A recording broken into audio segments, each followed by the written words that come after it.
S druge strane, ako ćemo iskreno, da nije bilo prethodnog menadžmenta, ne biste ni popa Crkve Srbije dostavili na Cetinje i onako ga isporučili i onako ga ustoličili.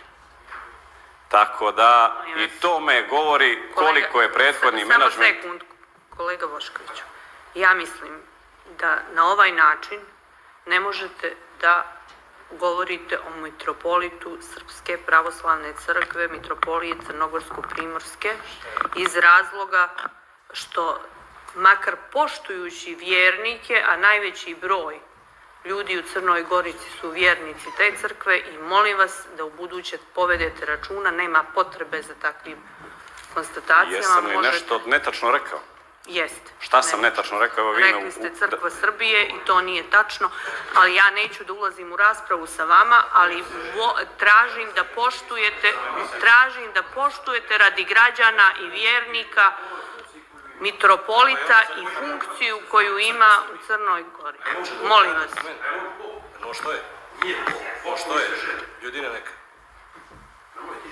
Molim vas. Ni vi ne sudite, ni mi ne sudite. Mi samo kažemo da je pop crkva... Kolega Koprivica, molim vas, ja sam skrenula pažnju i molim vas, kolega Boškoviću, da se obraćate onako, da ne vrijeđate, jer znate o kome se radi i nema potrebe za ovim uvredama, znamo vaš stav, ali prosto za uvredama nema potrebe, jer time vrijeđate veliki dio crnogorskih građana, a navodno smo svi ovdje radi građana Crne Gore. Dakle, ja vas opet pitam šta sam netačno rekao. Izvinit ću se odmah kad mi kažete šta sam netačno rekao. I uvrijedljivo. Evo, prije svega. Da ja ne bi... A vi ste rekli da sam ja netačno i uvrijedljivo rekao. Pa netačno ste rekli, nije pop. Vi znate da nije pop. Nego šta je? Monah.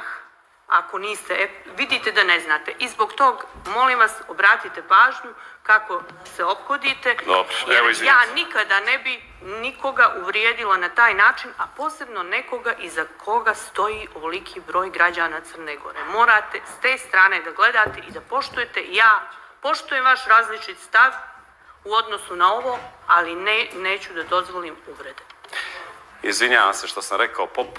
Dakle, da nije bilo prethodnog menadžmenta, vi ne biste mogli monaha Crkve Srbije dostaviti, isporučiti na onaj način na koji je isporučen na Cetini. Je li to sad korektno? Jesam sad nešto... Nije korektno, oduzet ću vam riječ. Nije korektno i nemojte da na taj način se ophodite.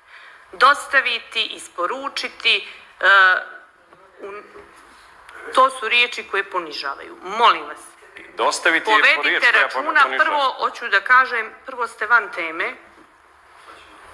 van teme i nema potrebe za ovim i